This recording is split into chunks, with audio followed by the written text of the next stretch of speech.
circumstances that people can snap. Like the guy who went and murdered those 20 kids the other day, you know? My God, imagine that, you know? And I did another thing where I was explaining to people that I actually wrote a prophecy about that.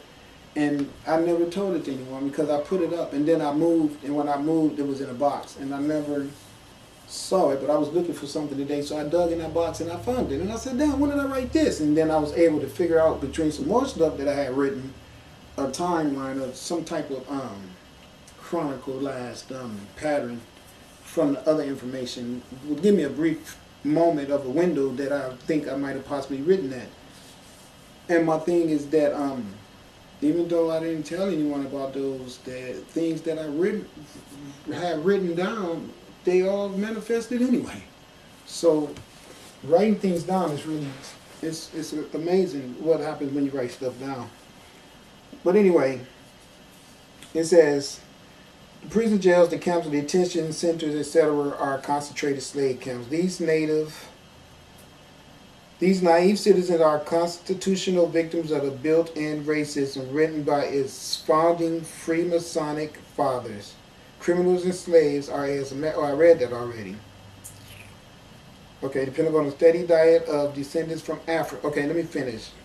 Criminals and slaves are as American as honky tonk, the NFL, and colored folks. Neither is new, but came with the territory. So it appears normal for the prison staple of the world's foremost superpower to be dependent upon a steady diet of descendants from Africa.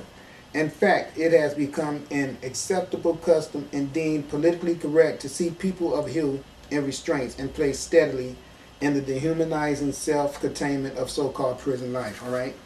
Now they're making profit off of putting all the jobs in jail and locking up black men and Latino men. See, Latino men can walk around and think they're not black if they want to, but the jail system is saying, oh, you are. Trust me on that. But even though they're still giving a lot of them jobs, the ones who can find a job is still victimized. If you went to L.A., you'd see what I mean. They're victimizing them all day long in L.A. because L.A. is a real hard city to live in. Every city in America right now is hard to live in. You can't get no jobs. You can't get no new houses built. You can't get no dental clinics. You can't get any of that stuff, all right? But you can get plenty of damn jails, though, okay? Okay. Go figure.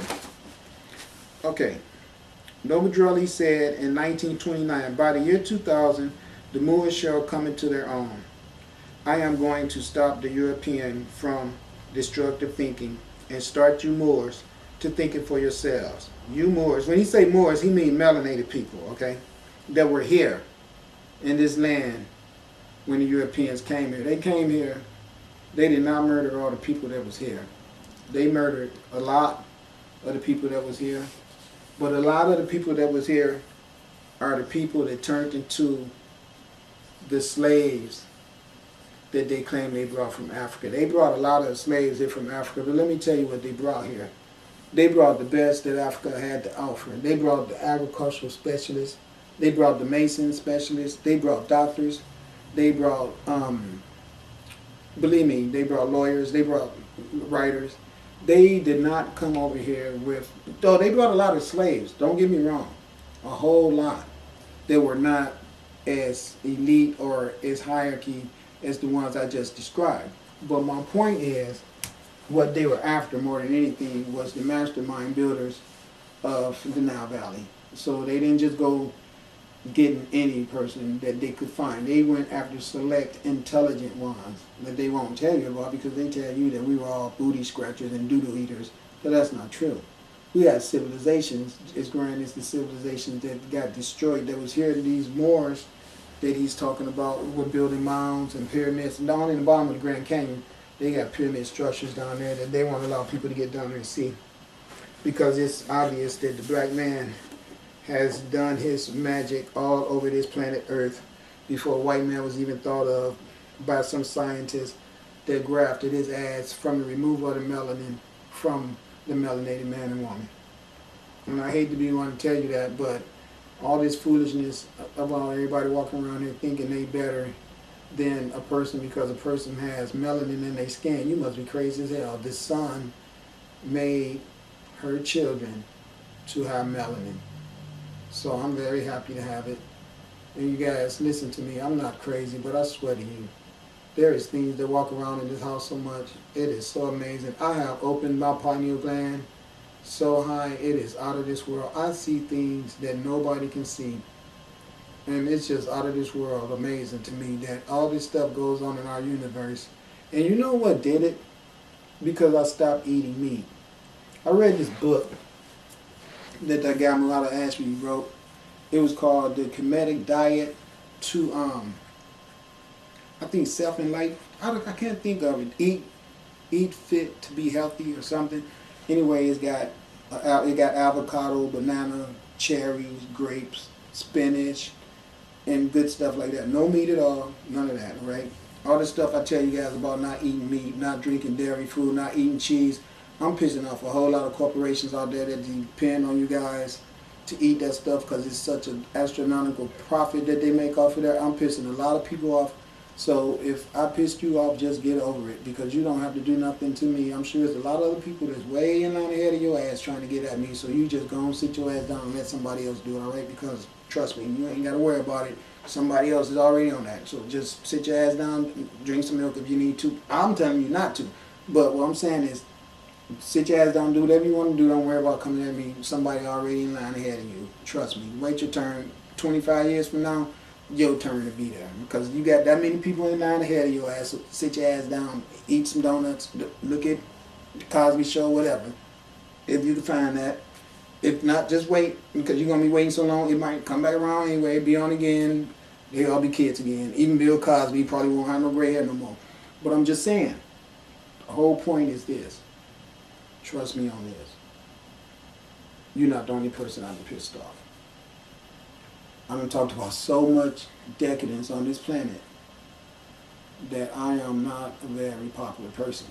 I mean, I got a lot of people mad at me, and it's those people that make me say this stuff. I will not be saying this shit if it was not for them making me. Do you know what? Let me tell you guys something.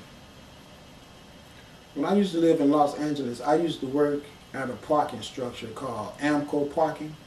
It's downtown on Figueroa. It's 6th Street is where it's at. Right there across from that Wilshire Hotel. I think it's called the Wilshire Grand Hotel. All right. And then it's right across the street from the Blue Line train station. You know the one that you go down the escalator to go down under the building? It's right there. Okay? Y'all know those helicopters fly around LA all the time, right? Anybody live in LA, you know what I'm talking about, how annoying those damn things are. They're always flying around. You know that, right? Okay, one day I was standing on my post. That was out there on the big steps. Anybody that parked there, you know where the big steps are, right? You go up the big steps to go to the elevator. I was standing right there by the elevator. Now, you know that real big building across the big brown building? I think it's called 444 Tower. But anyway, you got the freeway. And then right across the freeway, they got that real big brown building right there that sit right on the freeway overpass. And I think, I'm trying to remember the name of it, but I can't. I'm not even going to try. But anyway, y'all know that real big tall brown building, the real big pretty one, right across the street from the Amco parking structure, kitty corner like that, going across the freeway. Okay. I was standing out there, you know, I'm like, damn, I got 4 more hours to go, right? So I'm just sitting there on chill. All of a sudden, I saw this helicopter come up. So I saw it coming up. I didn't hear it. I thought that was odd, but I didn't pay no attention to it. I just saw a helicopter. I done seen plenty of helicopters down there. But you know what happened? I was standing there, and I guess about 18 seconds went by. And I noticed that it was just still there and it wasn't making no noise. And it was odd and bizarre, but you see so many helicopters. Anybody that's downtown LA know exactly what I'm talking about, all right? So it was there. I was like, big deal. I've seen plenty of those. But then my mind said, but why is it still there? So I was like, oh shit. When I looked, you know what it was? It was a big ass spaceship. I swear I'm not lying to you. It was so big. And you know what, man? That thing was just sitting there parked. It was just sitting there parked. And I looked and I was like, holy shit. I looked at it and I said, hold on. But see, I had seen them things before. So the only reason why I was so shocked is because it was right there downtown LA. And I could hear people on the freeway going under the under the thing, blowing their horn because they could see it too. And they were all getting excited about it. They were blowing their horn. So it was another security guard that worked with me inside the building with another guy, and they was changing, they were doing their work.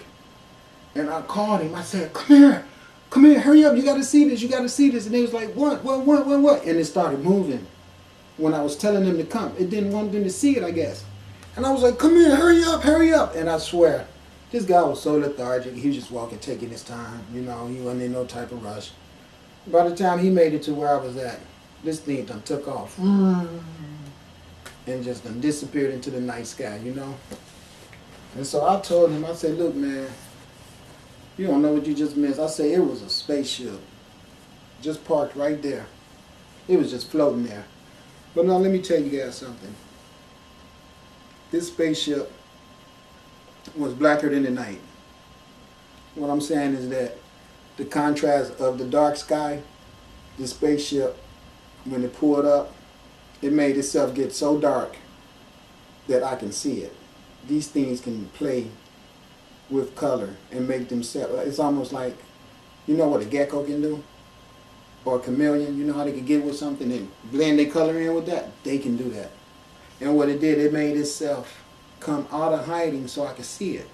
And do you not know that damn thing flew within 5 feet of the building and stopped? It was that close to that damn building. I bet if it was somebody sitting in that building working late, sitting it on, and then they looked at the window, they had to go to the bathroom, I'm sure. It was a good time to get rid of all that Slurpee right there, because that would have scared the shit out of them, that big ass thing just sitting out there, you know? I mean, it was huge. This shit looked like this, you know what a tractor trailer truck is? It's like how long you see those things on the freeway when they go past you. Imagine 10 of them being put together in a round circle. That's how big it was. It was that big. And it was just sitting there like this. Just floating. Just like that. And then when they looked at me and I saw it kind of tilted like that and started going real slow, and then it just, and it was just gone. I was like, damn, you know? So I was telling people, I've been telling people forever that these spaceships be flying, following me around, and they live in my house.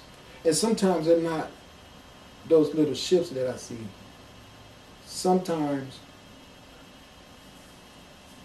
one of them is this long and like that. And it's not an orb because it's not round. It's shaped like this. Look, let me show you. I done seen it so much I could show you the shape of it. That's how it's shaped. Just like that. And it just floats like this. That's how it floats. It just comes so, and then it'll stop, and then it'll go down to the floor, and then it'll come up, and then it'll just go out the door. See, I just saw it. It'll just go out the damn door. And it just hangs in here. And other people who used to live in here, that girl used to get so sick all the time because that thing be draining her. And you know what? That thing drains me too. And it gives me depression. It really does. It can make you get depressed because it takes so much energy out of you. Or either it's just the world that's depressed me. There's so many obstacles on my plate, you know, especially with that court thing. It just really irritates me to try my best to be a person that can never, ever do anything to make me be accused of being a thief. And then they have set up a system of corruption where because of my beautiful skin, they want to try to implement me in crime so they can justify incarcerating me so they can stop me from reproducing and stop me. The main purpose of locking me up, believe it or not, is to just make a profit.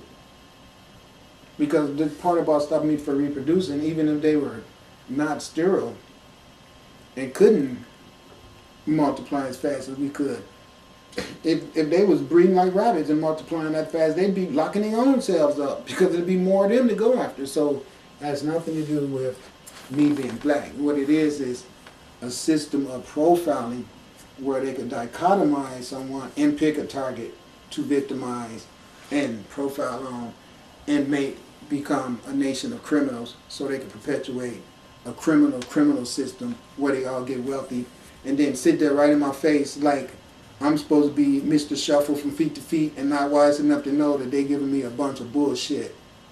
Okay, and it's like I'm looking right in your face and you're going to sit there and look at me like I'm not supposed to be wise enough to know that you full of shit and that all this is a part of fascism? Because I asked them that right in their face. You know this is fascism. You know that. Listen, let me tell you guys what happened, okay? Now you tell me yourself if this is fascism. I went over there, I was driving my truck one day. Someone was having a yard sale. I go to the yard sale. Oh, we're having some difficult times, woo, woo, woo, woo, woo, woo. Spend $60, buy a bike and a computer. Computer piece of shit. I get it home, plug it in, didn't even work. I didn't even take it back. You know why? Because I gave from my heart. That's the whole, I swear to you. I did call back over there and tell her though. I said, well, the computer is not what he said it was. Oh, he's not here right now. I'm like, oh, okay, well, the computer is, oh, that's unusual. He wouldn't lie. I said, well, I don't know what happened. I don't care. I don't want the money back. Don't worry about it. But I just wanted to see if I could speak with him. Now, this is how familiar we done come with each other. I have their phone number. I called them after I brought the stuff. I had their number. Let me tell you how I had their number. I had their number because when I left there, I had told that guy if he wanted to come down on the price of the bike to call me and let me know, because he wanted $60. I told him no, that was too much, but I gave him my number. I said, if you change your mind, let me know. And plus, there was some scrap I wanted. And he said he'd ask that girl about it when he talked to her. So I left my number. I wasn't really concerned about the bike. I wasn't, because I get bikes all the time. But the bike was a very unique bike because it had a 9-sprocket rim on the back of it. That's what I was interested in. Just that, because it was a really nice, expensive rim. That's what I wanted. But I didn't need it. But I had a purpose for it. Okay? So, just to be nice, like I was saying, he called me. I left with the computer, went home. I'm here chilling. I'm mad the damn thing don't work. It ain't what he said it was. The phone ring, I pick it up. It's him. He like, okay, yeah, she wants to talk to you about the bike. Oh, hold on, I jumped. Let me explain to you what happened. I jumped. I haven't even gotten home with the computer yet. I'm on the way home with the computer, and he calls me. She changed her mind. She'll take 48 hours. Okay, I turn right back around and go back over there. Okay, buy the bike. Throw the bike on the truck. Go back home. Plug the computer in. It's not working. So I call back. Got the number, because remember, he called me to tell me he came down on the price. I called over there. Ring, ring, ring. Okay, look, the computer ain't ready. Well, I don't know what to tell you. I don't think he would purposely lie. Okay, it's all good. Don't worry about it. He's not there. I'll just take the loss, okay? Not a big deal. I take the bike, chain it up over there under the porch, away from out of the way, because I didn't want to take it to my shop, because like I said, I had a use for it. So I get tired of moving stuff around so much in my shop anyway. So the way my friend over there, he said, I'll chain it up here for you, because I wanted it here, because I could ride it if I needed to or whatever, you know? So I said, good idea. I'll just keep it here in case I want to take a bike ride, because my shop was way across town. Okay. That bike stayed tied up, chained up for about 3 weeks, and they called me around July the 5th. And I brought it around July, I guess around the 14th. I mean, June the 14th is when I purchased it. They called me around July the 3rd. Well, somebody saw you over here and some stuff came amiss. I said, so what? I'm in the alleys all the time. What are you calling me with that crap for? And then that was the guy, Kyler, had called me. I told him, man, I don't know what to tell you. I ain't got to steal nothing. I hung the phone up. Later on that night, here she come calling me. I'm like, what? Why are you guys? I said, you know what? Stop calling me. You call here again, I'm going to call the police and tell them you're harassing me. I don't have to steal shit from you. What are you calling here with that bullshit for, right? So I hung the phone up. 2 days later, here come this cop. Knocking all like that. Okay, early in the morning. It's like 7:45. I go to the door. He's standing out there. I'm here investigating a theft. I'm like, who told you I stole something? Well, nobody told me you actually took anything, but I'm here investigating information I received from the neighbors. I said, wait, you here telling me that I done stole somebody's shit and the people who shit that supposed came up missing haven't even made a report yet? That is correct. I say, man, don't you think you're being just a tad bit malicious? You know, I asked him that. I say, now how are you going to be here questioning me about a theft and you don't even have a report yet? So right away, everything started going wrong. But he was just a malicious, white-ass cracker cop. And I hate to say it like that, but it's the truth. They see me riding around in this town trying to start my own hustle and being a legitimate contributing citizen, But the fact that I have this scan right here, and the fact that they got this prison shit going on where they make a profit out there, the rules are that I'm supposed to be in prison. So that's what they do. They go implement. Let me show you. Oh, you think I'm lying? Look. That's one. That's two. That's three. That's four. And I got more. That's just those four. There's more. There's more stuff. Okay? And all that stuff is because they say that I've done something. Look. That's four, right? These is all the days I've been in court. That's 5. How about this? That's 6 days right there. Day 7. Okay? Look at this shit. Okay? 8 days. 8 days already that I've been to court. 8 freaking days over a you stole a bike, supposedly, possibly, okay? And then now they want to have a jury trial with the 52-year-old black man. And that's what it is. I don't say that I'm black, but they want us to be that. They've called us that so much and made it where it was a national proclaimed identity word for us, which is a crime.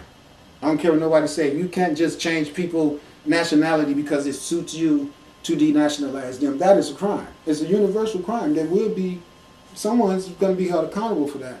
But this is what I'm saying. Look at this. See? That's all they did. It started a bogus ass paper trace on me. See? Do you see? This is what they do. And then when I tell them that I was sitting down, you know the people in the spaceships is laughing. They saying, now these motherfuckers, see, that's how come I use profanity, because of stuff like this.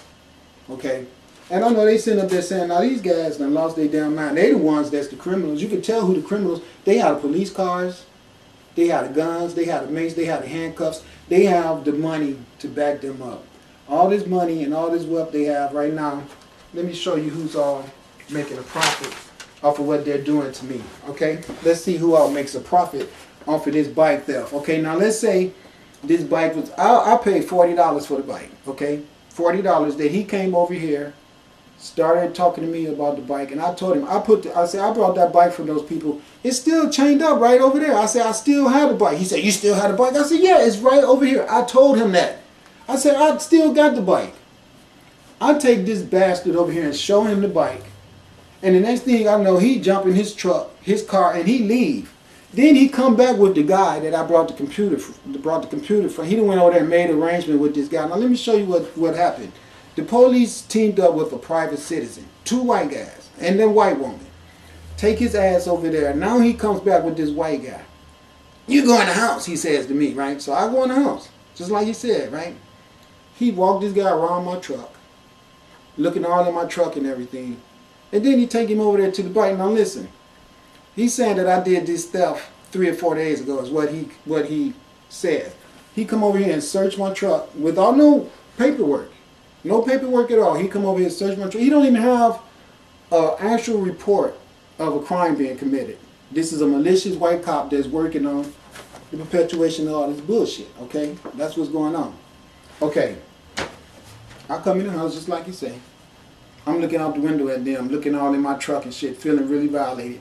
Then he go over there and they just stand over there by the truck. He's telling me, you remain in the house? And I'm like, okay, and I stay in here. Okay. The fire truck show up. This bastard go over to the fire truck and get some bolt cutters and go over there and cut the lock on the, it was, all the bikes were chained on the community lock. And just so you guys can know, after he cut that chain, everybody's bike that was chained on that chain came up stolen. Because they could never get another replacement chain because of the way it was cut, he destroyed the whole chain. So everybody's bike remained unlocked and they all disappeared one at a time. But they all came up missing. But he cut the lock off the bike, took the bike, destroyed the chain, took the bike, put it in the police car, and he left with the guy who claimed that I had taken their bike and returned the bike to them. And then they gone. And then he come and gives me this citation right here, okay? And it's it doesn't say anything. It doesn't give no description of anything. It just says theft. And so he came over here investigating a lawnmower theft And then it goes from a lawnmower theft where now the only thing they have on file is the bike that I told him that I have. You see? So now this is the corruption that I tell you all that the universe is tired of. It's kind of like when they first came over here, they tell the lies that they came to perpetuate Christianity because they was looking for a land where they could worship their God freely without fear of persecution and all that. But then they end up here persecuting the people that was native to this land and forcing their religious belief on these people. So see, it's a whole history of lies and deceit. And it all traces right back to the people who is here right here to this day with more bullshit propaganda like this. This is how they get inside your head through coercion and abuse of power. And that's what they're mad about. They're mad because they want me to just be one of those confused, bow down, yes, I did it and all that. And that's not the truth. You can't get mad at me because I've been appointed to let everyone know that Judgment Day is here. You should be happy that someone is here pointing that out to you, because it gives you a chance to get your shit together. You know, instead you get jealous and let your ego make you jump deeper into the fire. I'm not jumping into the fire. I'm already in the fire. I was in the fire when I got dropped off here. Okay? But what I'm saying is this. You're not going to be able to really hurt me any more than what the universe wants me to go through to build a solid case on you. And what I mean by that is everyone. Everyone that I talk to, I have explained it to you who I am and why I have been sent here. So you could go ahead and let your ego and everything you think that gives you power to just violate everything that's moving around the planet. Just like what I've been saying to you, these UFOs send me to say things to people, and I have to say it, and they will kill people. People are going to be killed because they think that I'm bullshitting and that I'm stupid as hell. But these guys in these light ships does not like for people to play games with me. And I've made that perfectly clear to everyone. Everybody that they send me to talk to, I say that to you. So it's not me making no threats to anyone. You can try to say that if you want to, but that is not the case. And everyone needs to know that. I have no reason or no concerns for anything. If I ask for anything, it's because I've been instructed to point out the needs that I need and the tools that is required for me to do the job that God has sent me to this earth to do. I don't care if you don't believe it. I really don't. You know, it is so depressing and disturbing to me to have to go through all these extremities. Everybody think that I'm crazy because I represent the true God, and I've been showing you that. You ain't saw Jesus nowhere. The only thing you do is hear a bunch of people perpetuate that shit on you through force. Well, you've seen the sign. Show everybody. I got something for you. And you've seen it. Everyone has saw that. So please, don't be trying to get mad at me. Don't be trying to put me in your little trick bag, because this right here is going to get your ass fried. Believe that. All this stuff right here, all you guys, it's proven to the universe that this is what you've been doing to black men forever. And that's what I was sent here to do, is to find you and to build a case on your ass. So you stacking all this paperwork up on me, you stacking all this paperwork up on yourself. Believe that. I want you to know that, because see, my God is higher than you. And my God knows that I was scrutinized very well before I was brought here. So, you know, you could fly in your own court system with your bullshit, but the real high court is going to say, no, we know what happened. You just picked the wrong fish. And he let you know who he was. He made it perfectly clear. So we saw it all. We got it all on film, and we saw what you did, and we've been seeing what you was doing before we sent him in your courtroom, because we wanted everything that you did for you to do it. And that's really the truth. So everybody in this city that has been listening to me know that it's not my personification that you're dealing with. You're dealing with those UFOs. Okay, that's what you're dealing with. And I just want you all to know that. You are dealing with God. And what I mean by God is our spiritual creator essence that has ordained me to come here in flesh and speak with you and let you know that judgment is here and that we all should be wasting no time at all. Every second is really important for the eradication of your mindly fetters. Get rid of the fetters that's messing up your mind. Eradicate ego. Get rid of competitiveness. Get rid of all the devices of the earth that make you create competitiveness between one another. You got to eradicate that. We all need to try to get together and develop a strategy to work more harmonized with each other and more harmony so we can all grow food, so we can all eat. We need to start having genuine concern for the next person on the block because we're all in for some hard times. And we all need to start taking responsibility for each other. So all this corruption on this planet will stop. You should be afraid to have children with all the new buildings of concentration camps and prisons coming on the earth. It lets you know what's in store for everyone. Nothing but jail, jail, jail, jail, jail. And I'm just trying to point that out to everybody. Please, let's not